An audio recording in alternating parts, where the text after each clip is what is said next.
So let me now go ahead straight with the topic. As this may address you over the next 1 hour, I'd like to share that all the views which I am going to share now are my personal views, and none of these represent the views of the council or any of the committees or board of the Institute of Chartered Accountants of India. Let me spend probably around 10 minutes to set the context, which will help us understand better as to what is next for the small medium practitioners. Small medium practitioners, as all of us know, are the lifeline of accounting profession and the economy. This is true not just in India, it is true across the world. It's true across the world. And at IFAC, International Federation of Accountants, they also acknowledge and keep repeatedly stating that small medium practitioners are a very important part of the accounting profession. I'm highlighting this because many times I keep coming across small medium practitioners having a feeling of sort of neglect, or that their thoughts are not being correct. These SMPs serve the millions of micro, small, medium enterprises and individual taxpayers for meeting all their compliance requirements, which continue to be complex. As we are all aware, MSMEs, while they are individually small, collectively they are bigger than the large put together, and they are the wheels on which large enterprises run. I don't think large enterprises can ever think of running their businesses without that huge ecosystem of the micro, small, medium enterprises who actually address most of their supply chain requirements and the inputs. The micro, small, medium enterprises collectively also provide the maximum employment and livelihood. First and foremost, we all need to acknowledge that we are here for the long term. When I say long term, it is not 3 to 5 years, it is decades. We need to acknowledge that long term is certainly very positive, and we need to live the short term through tough measures. Government and others can do only so much, and the government has to be more focused on farmers and the poor. Each of us here today in the webinar are all huge beneficiaries of sacrifices and toil of the farmers and the poor migrant workers who give us their work and do all the hard work to keep the economy going. They deserve all the attention and sincerely wish they get a decent life. The educated in particular need to find their innovative ways to survive this short term. Apologies if I am not sounding pleasing.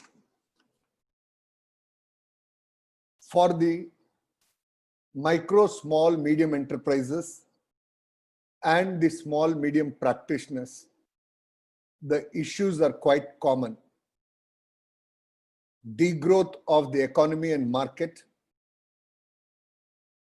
breakdown of the whole supply chain, whose fixation will take both significant effort, resources, and time. Challenges around customer acquisition, right pricing, namely low fees, continues to be a challenge, whether it is an enterprise or a small medium practitioner.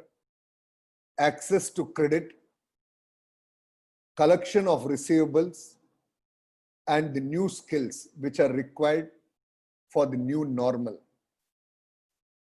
For all the small medium enterprises and small medium practitioners, among all of this, the biggest pain point immediately is the liquidity, the huge working capital issue. So for small practitioners at any point in time, there are receivables of 10 lakhs, 15 lakhs or 20 lakhs. And with the extended lockdown and the profile of the customers we are addressing, this money will take significant amount of time to get realized.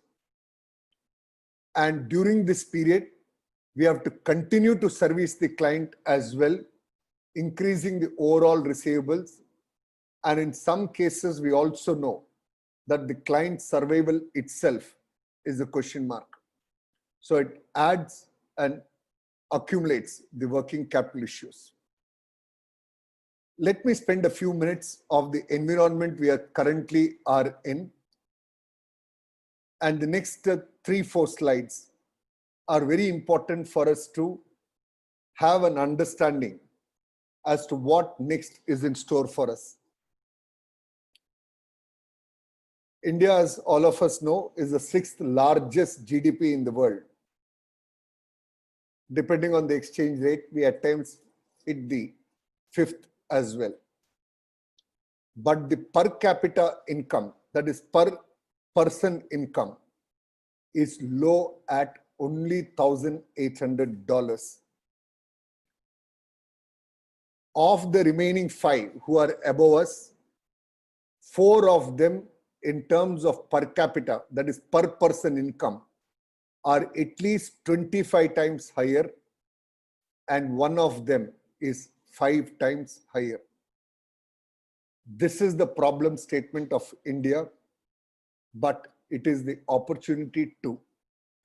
So while GDP looks big for the population, the per person income is so small. At present, it is also important to recognize that on a GDP base of $3 trillion, we were to grow at about 7%. All of us have built capacity for this growth, which should have meant $0.21 trillion of increase in the GDP. But now, there are these predictions from various global agencies that the GDP will contract, that is, it will reduce by 6%, which means a $0.18 trillion.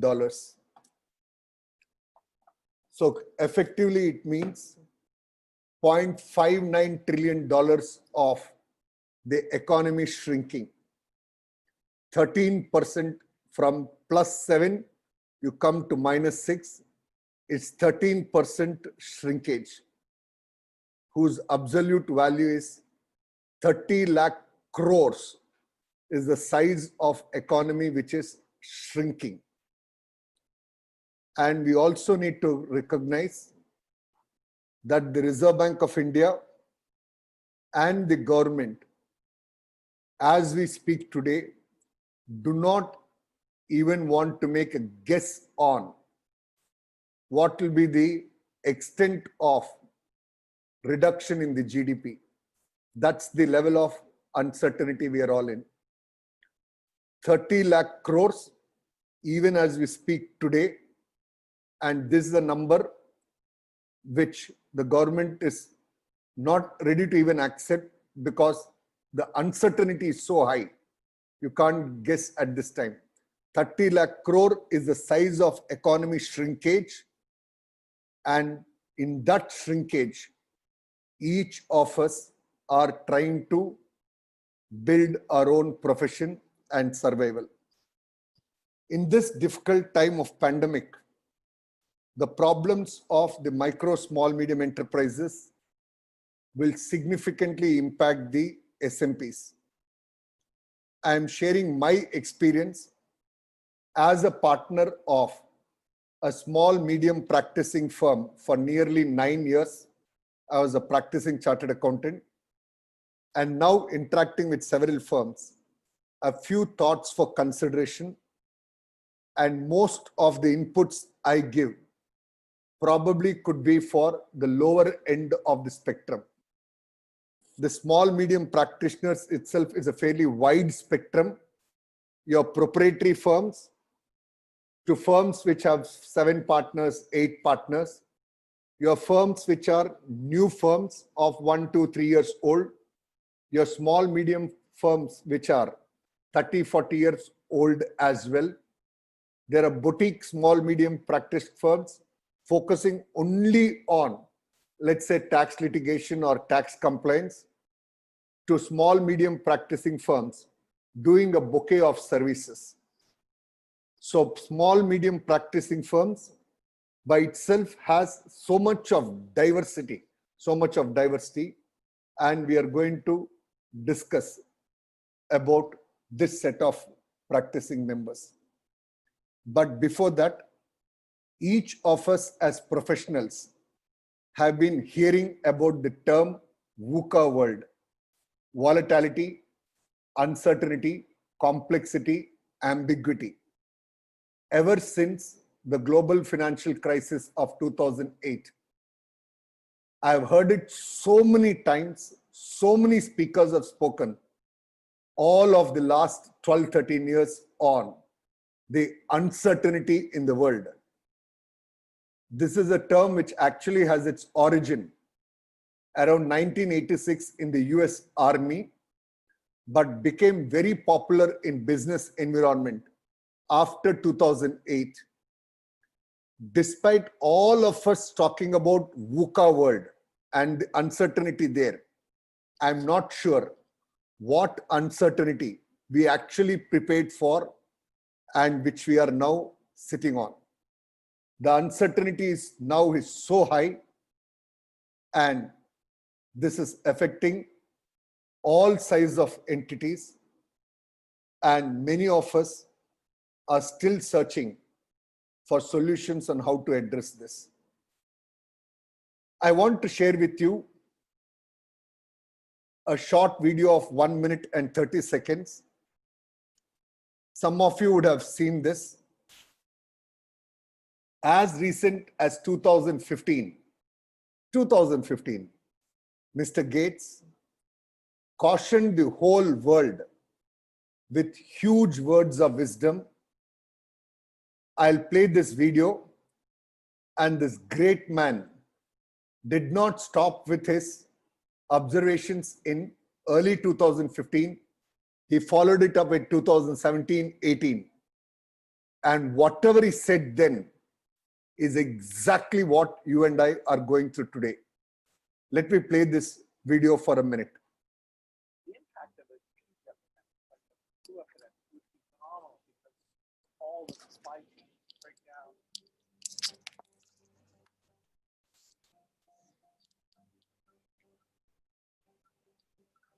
Today, the greatest risk catastrophe doesn't look like this. Instead, it looks like this. If anything kills over 10 million people in the next few decades, it's most likely to be a highly infectious virus rather than a war. We're not ready for the next epidemic. The impact of a huge epidemic, like a flu epidemic, would be phenomenal because all the supply chains break down, there'd be a lot of panic. And so we all hope that doesn't come along. But being ready for epidemics of different sizes, there's a lot more we should do in the resources to go engage in the affected countries, the allocation decisions. As we've seen various flu scares come along, we haven't had a super good response. Using the flu vaccine doesn't really work that well in the equatorial regions because you don't get this lead time like we do in the northern hemisphere.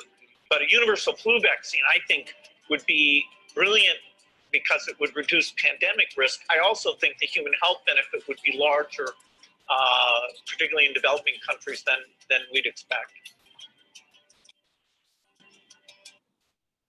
the impact of it, like a Yeah. So having heard him, now get ready for the next.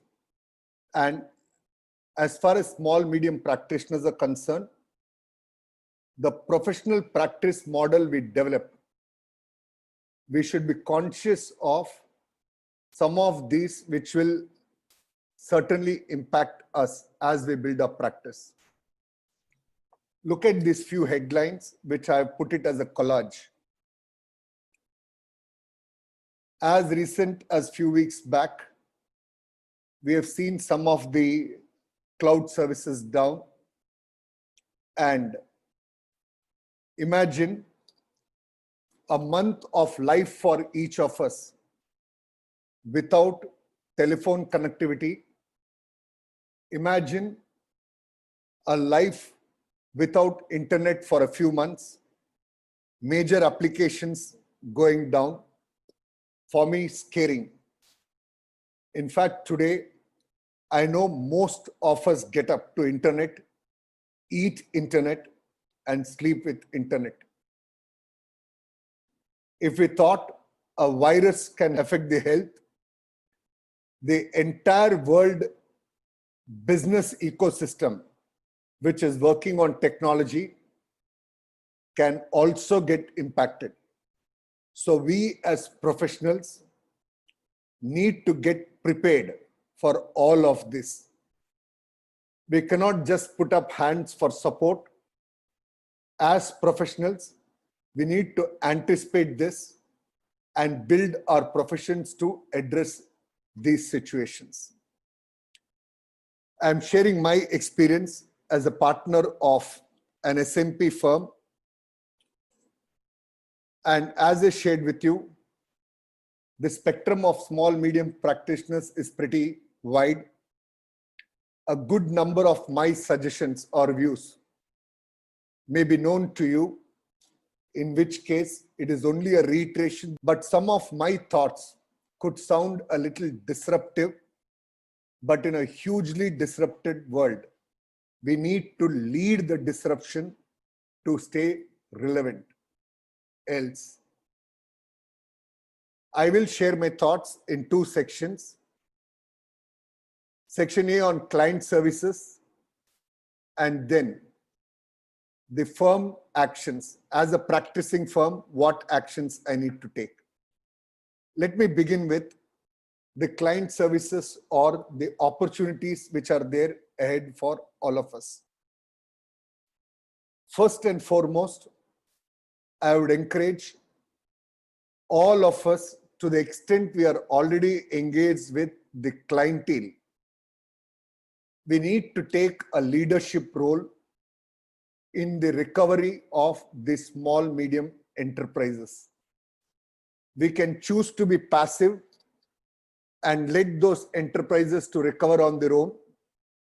Second is, we can invest our time. We may not get money now, but we can invest our time, help the business to recover, and once business recovers, I am sure the client will recognize the value add which has been done. We have enough professional knowledge for it. We have understanding of the business.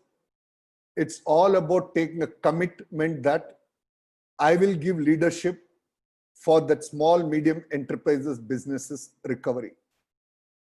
Second, there are several government schemes for micro, small, medium enterprises now, and some more are likely to come. We need to study the fine print and ensure that the client can get the benefit of all these services. There are collateral-free loans, venture funds which have been set up for equity support, etc. Many small, medium enterprises do not avail this for lack of knowledge of these schemes or the approach to access these.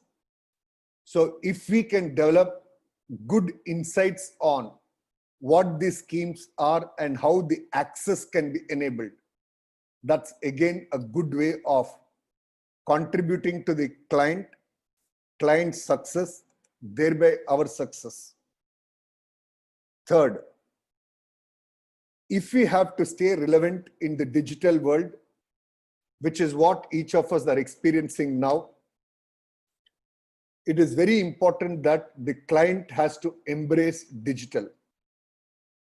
In fact, the recent experiences around bank branch audits, and if you look at these, there are many who say that the auditors are not geared to do it remotely or digitally. But my view is the auditors are ready to do the work digitally.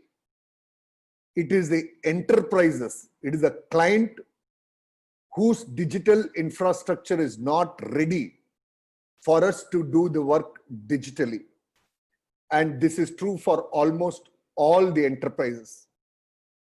So the third opportunity is invest significant amount of time for digitalization of the client's accounting, compliance, and business processes. It will help reduce the costs significantly and increase quality as well. Fourth, every business, including very small business, I mean, it means small, very small business, 30 lakh turnover, 40 lakh turnover, small trading business also will get digitalized significantly. You're all aware of the recent Facebook Geo platform and the various others who have joined that platform. You're also aware of Amazon's commitment and initiatives to help the entire kirana shops, the small trading shops, the small businesses to get completely digital. So look at who is behind all of this. The best of the names, you have Facebook, you have Amazon, who have committed billions of dollars for enabling that small kirana shop to do business on a digital mode. And that's opportunity for us, friends. If those entities are going to get digital, look at the organization which are relatively bigger, the extent of digitalization which will happen. I would urge, develop a practice of becoming implementation partners of some of the digital offerings like user-based analytic tools, robotic process automation, digital marketing, IT security, etc. You can become a partner for any of these application providers, and you can do the consulting, implementation, and maintenance services. Large IT companies cannot come and do implementation for the small, medium businesses. You are best fit. And friends, appreciate the large firms, the large accounting firms, substantial part of their activity is IT consulting, information technology consulting, information technology implementation, and maintenance. I'm talking about large accounting firms. So if that is true for them, it's true for a small, medium practitioner as well. Become implementation partners, pick up right skill sets, and do this implementation process. These are all very short duration implementations, very low payback period which the client will see, and you are the best positioned because you understand the client business the best, the client's business workflow the best, and you can implement these most effectively. I would also urge to take up internal audit pretty seriously for value add. Every entity, irrespective of size, whether it is 5 crore turnover or 100 crore turnover, my experience, every organization there is at least 0.5%, 0.5% of revenue leakage and cost efficiency which can be achieved through better process and controls.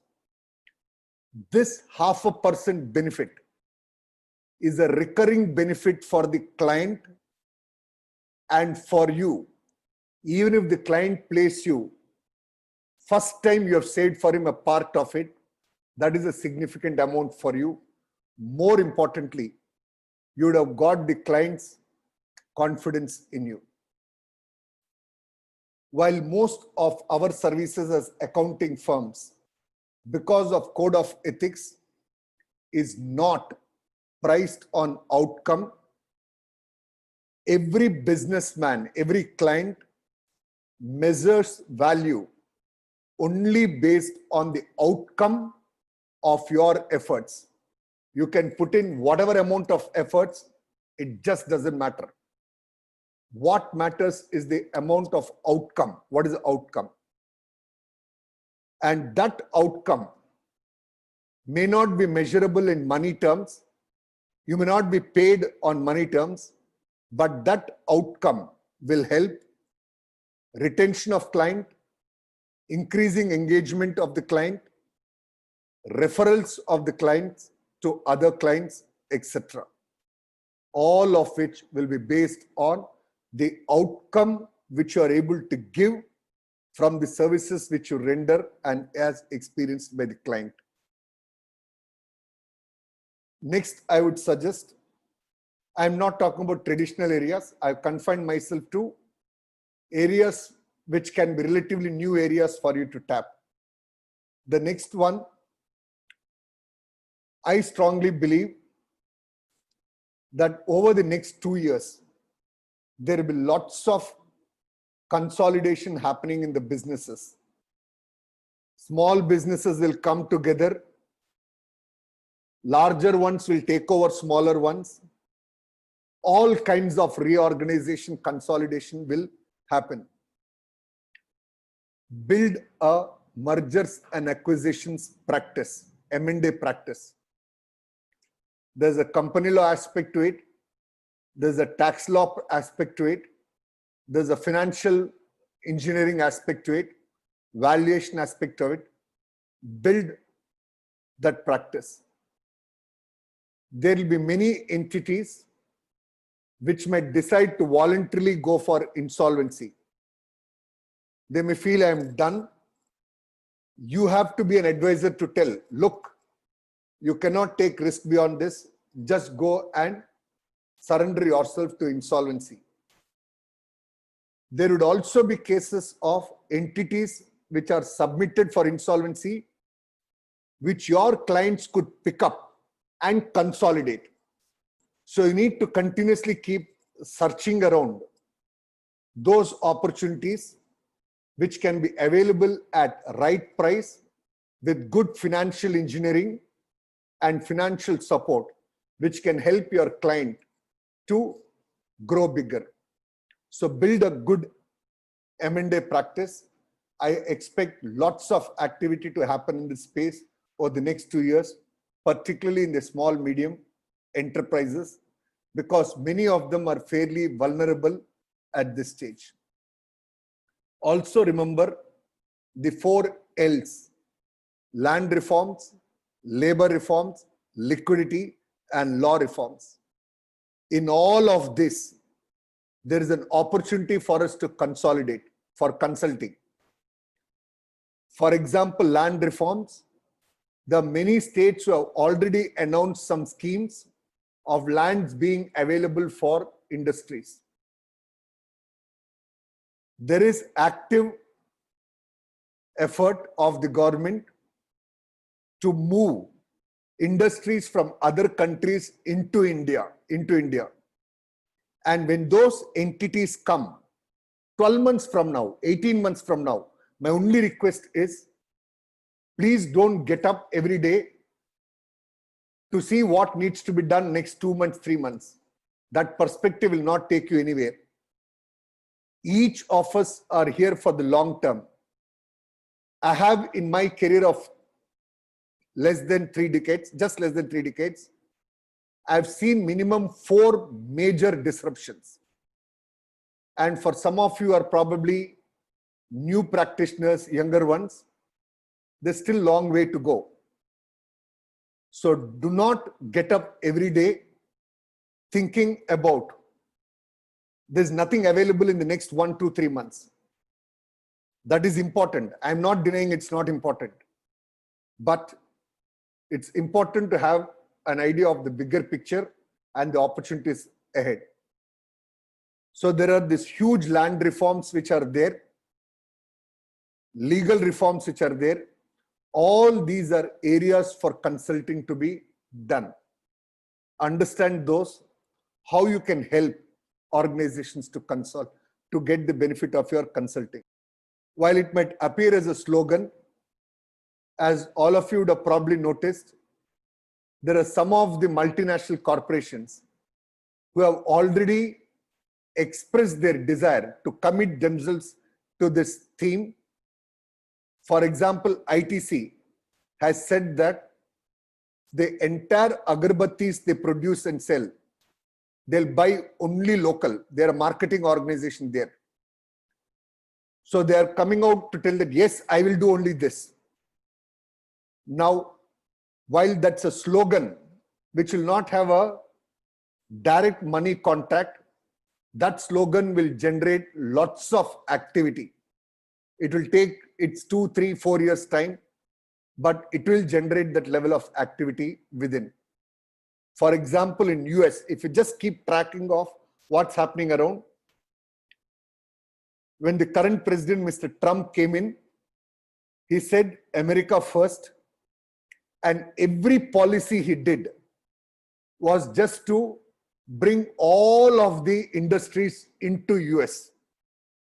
He reduced the tax rates by almost 70%. He reduced the tax rate, which went below 15%. So he's done those kind of reforms. So those things do have an impact. Similar here as well. Now, the other area I would suggest,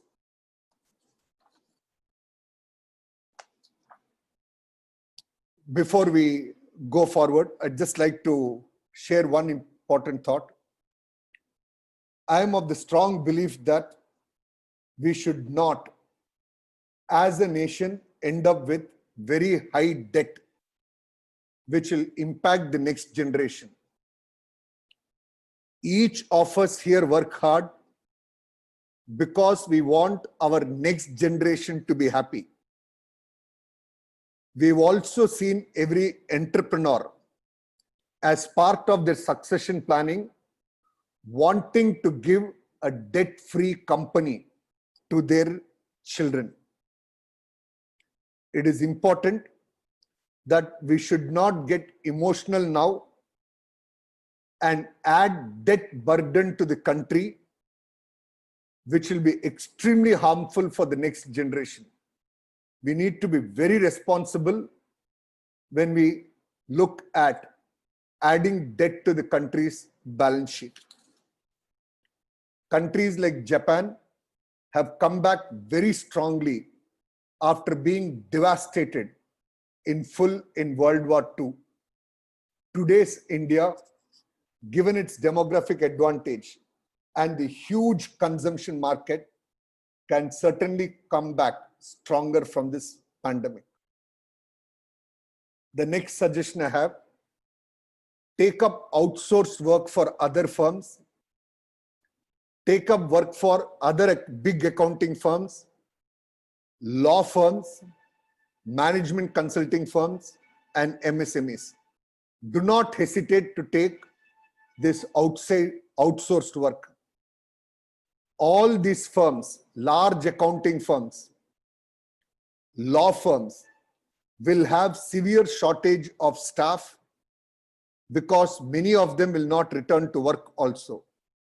And these firms will prefer to make their cost structure variable. Even if it means close to nil margin, I reiterate, even if it means close to nil margin, take it up at this time, because Work is key. Margins will come from scale of work and productivity, which we will bring into our functioning. The market is global. Those in smaller towns can deliver work for those in cities. And when I mean cities, even for those outside of the country, at substantially lower cost, being digital. For someone in a very small town, the cost of resources is probably less than half the cost of a resource in a metropolitan. And if we can provide the same quality digitally,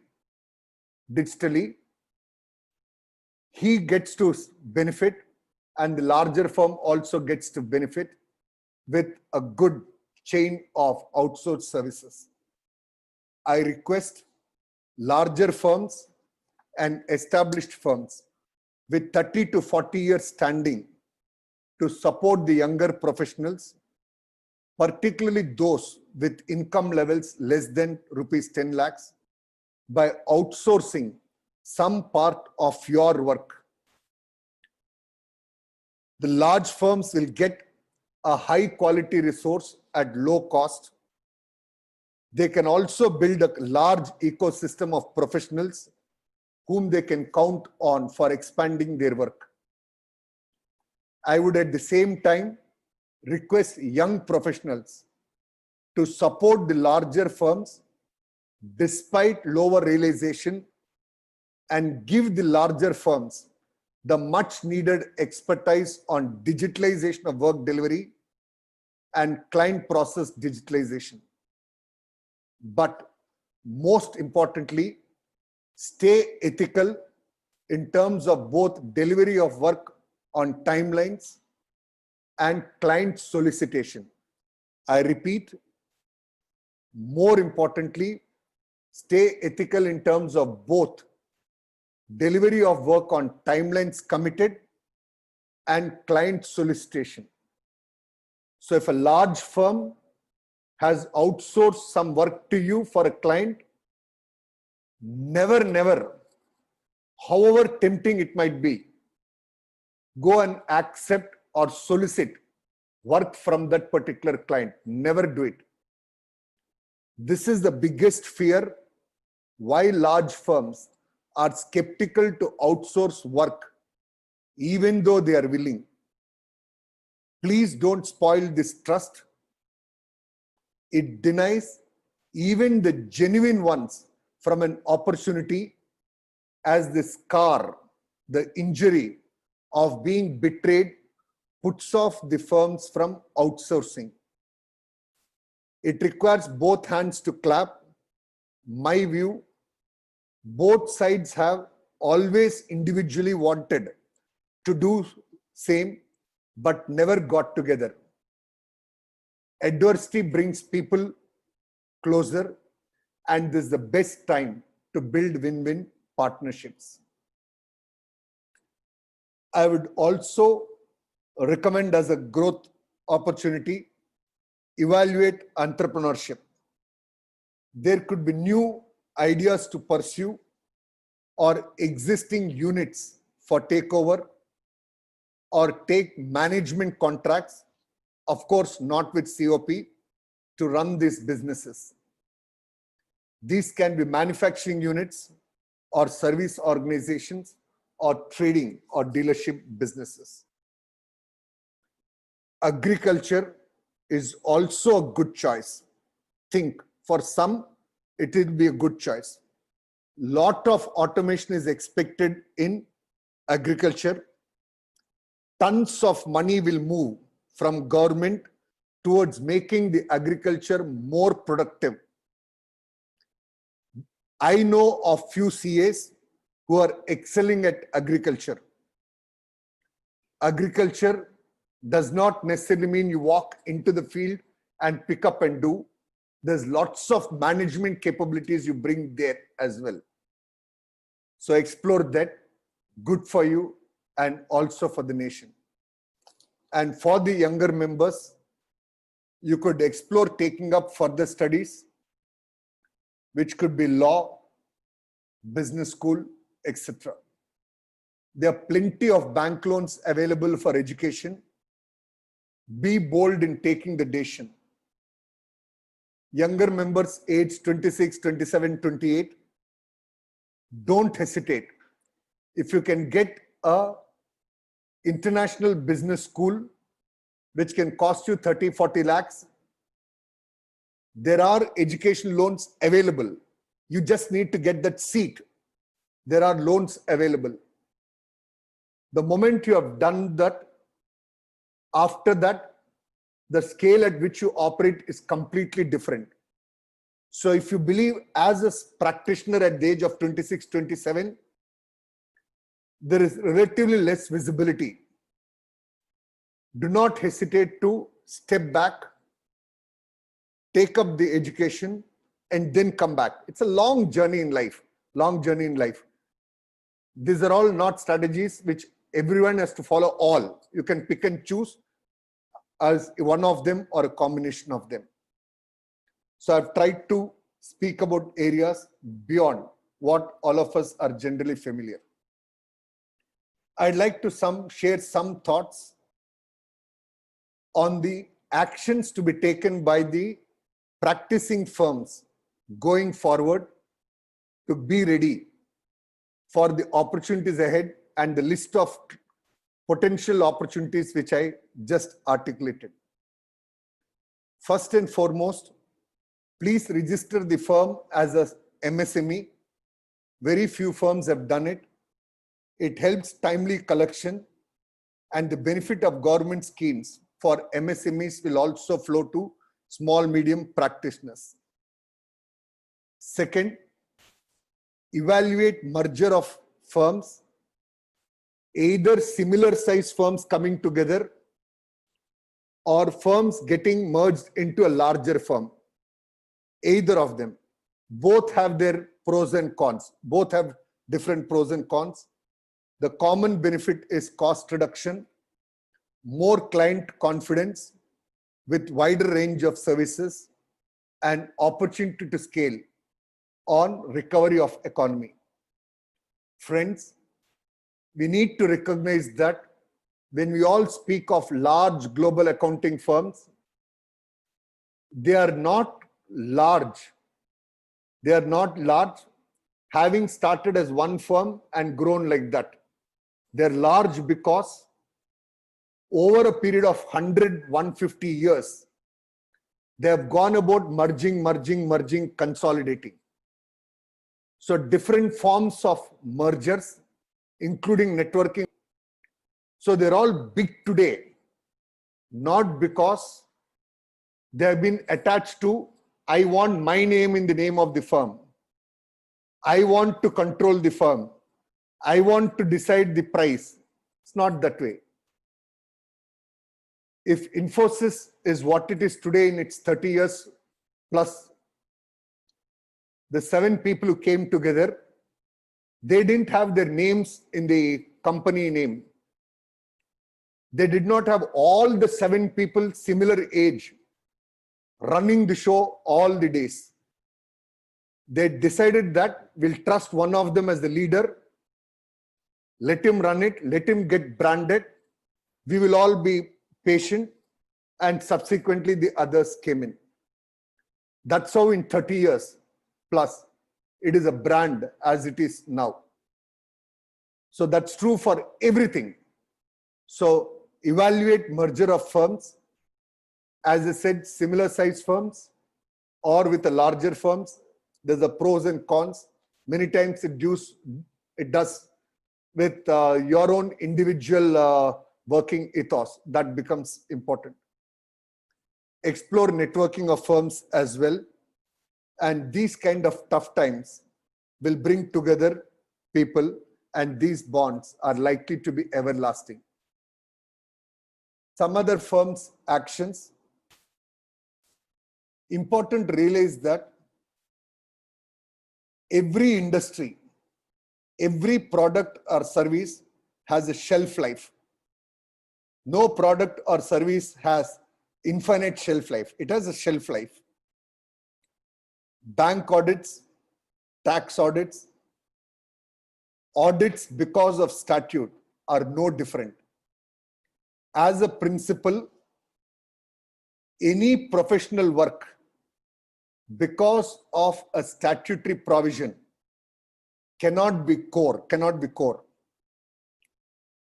Any work which comes to you because statute tells you to do, that is a bonus. The core practice should be service offerings where clients approach us because we are good at delivering the same and there's a value add to the client and because of which he engages us. So only those will be your core services. Use this time now to increase the consistency of delivery of services. And please note,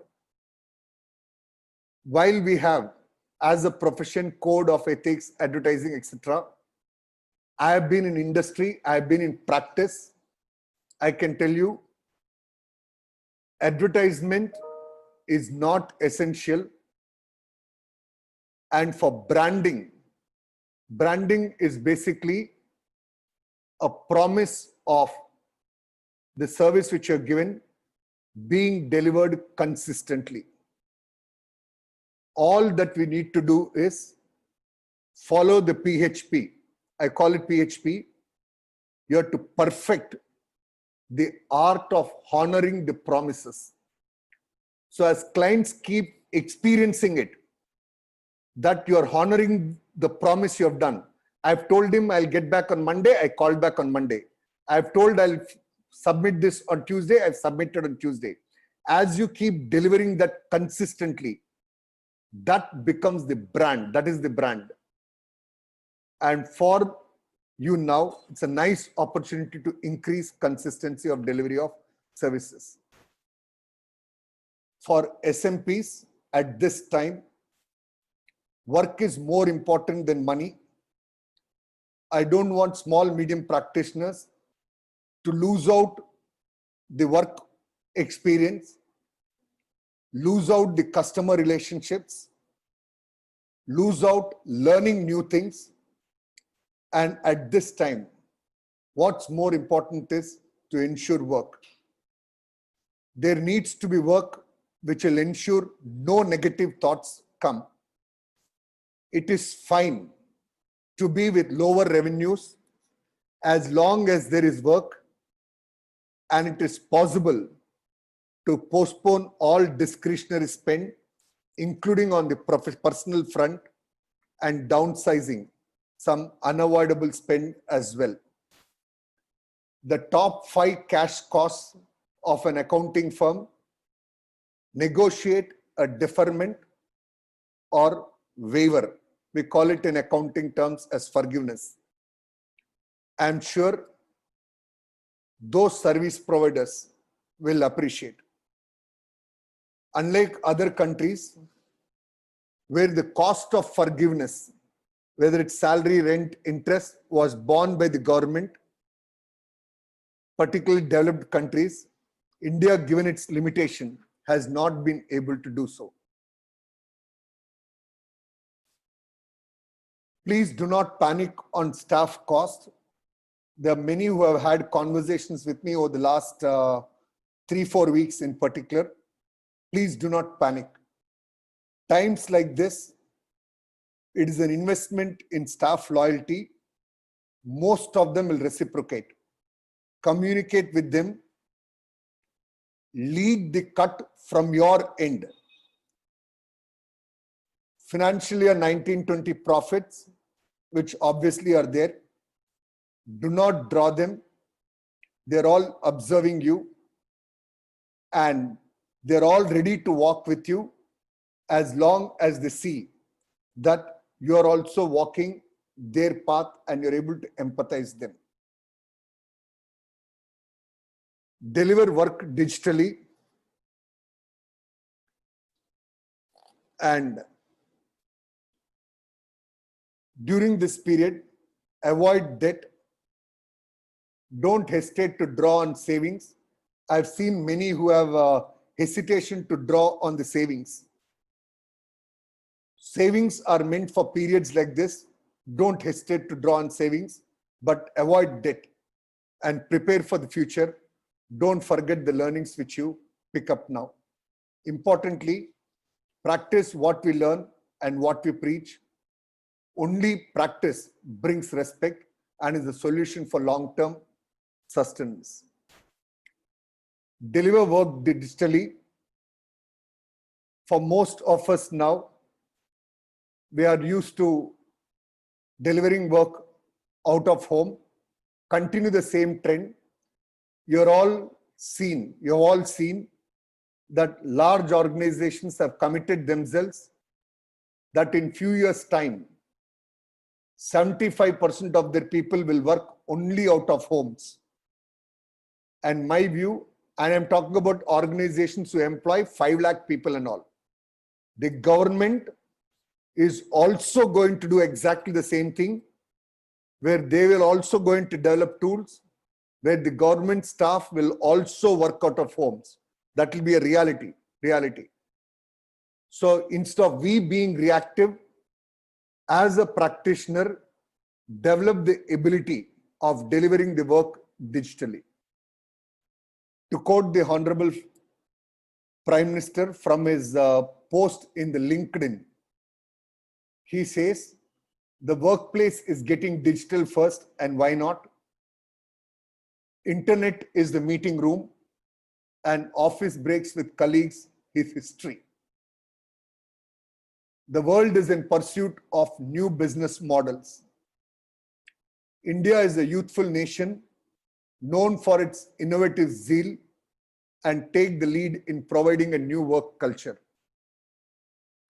And he explains the vowels as AEIOU: adaptability, efficiency, inclusivity, opportunity, and universalism. And this is so true for all of us. When the government and enterprises are going to embrace digital significantly, we cannot stay away. And please recall, I have told you, Facebook is now into India, and Amazon, both of them have made huge commitments that the small traders, 30 lakh Kirana shop onwards, they will all be consuming digital. So if at that level they're going to consume digital, and they are seeing, sitting out of US, they're seeing an opportunity of digital in a 20 lakh, 30 lakh Kirana shop. I don't see reason why you and I cannot see opportunity in engaging digital. If we don't do, someone else will. I have few conclusions which I would like you all to take note. Effective June, life will definitely not be the same as pre-22nd March. Social distancing will be practiced. Initially, people will be indisciplined, but over time, the discipline will come. Public transport, there will be hesitation to use. Junior staff, most of them are from other towns, and there could be delay in their return as parents will be concerned. Junior staff will also have hesitation in using public transport. Most clientele would work with only 50% people in office space, and there will be restriction in allowing service provider visits, which means you going to client place is unlikely, and clients will also hesitate to come to your place. They would prefer to interact digitally. Few buildings or specific areas might get quarantined for longer period. One IT park, if we find 2 COVID-19 cases positive, that building is likely to be quarantined and your client might be sitting there. So all of these, we need to be prepared. Necessity is the mother of invention. And with digital, I strongly believe physical location will not matter. And for all audit firms, The market is global, and there are many countries in the world which have a aged population which we can serve from here. While economy will be in strain for 2 years, we are all here for long run, and economy will certainly do well thereafter. As Prakash Bhai mentioned, ICA Digital Accounting Assurance Board had issued this tool called Digital Competency Maturity Model, and I'm happy my colleagues have taken it to the next level to self-evaluate the status of readiness of the accounting firm in being digital and give guidance on developing a plan to improve the firm digital competency maturity. Now, on a personal note, stay focused on health. While we do so many things at the firm end, I'm coming to conclude. If at a personal level, if you are not adequately geared, and I believe 3 things are most important in life. First is health, second is health, third is health. And when I speak about health, health of family relationships, including extended family, to whom you have to extend the maximum support, and many will be happy to get the benefit of staying connected with a knowledgeable person like you. Emotional health, mental fitness, keep smiling, stay positive. Please realize that almost all of us here are far, far, far more blessed than the many. And hence, ensuring positivity is very important, lest we become a burden to our family and the others. Physical fitness, catch up ways to do at least 4 hours of physical work every day. We've all, over a long period of time, used to going around, coming and all, but now just staying at one place, there is most likely rustiness which will set in. Like plant and machinery gets rusted when it's idle. So physically parts not moving, there's a huge risk, and that physical fitness can impact your opportunity to monetize when the economy comes back to normalcy. Financial health, there is uncertainty of when we get to normalcy. Ensure frugal living. Savings are a huge source of income. Like power saved is power generated.